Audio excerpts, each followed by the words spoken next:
പോണ പറയും തേനെടുക്കാനുണ്ട്.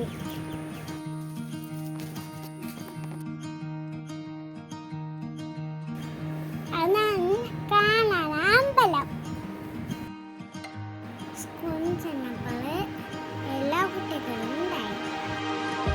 പിന്നെ വലിയ പാവയുടെ ഡാൻസ്, നല്ല ഡാൻസാണ്, സൂപ്പർ ഡാൻസാണ്. എനിക്ക് നല്ല ഇഷ്ടപ്പെട്ടു. കുട്ടികളെ നിങ്ങൾക്ക് ഇഷ്ടപ്പെട്ട ഇതാണ് ഞാൻ പഠിക്കാൻ പോണ സ്കൂൾ.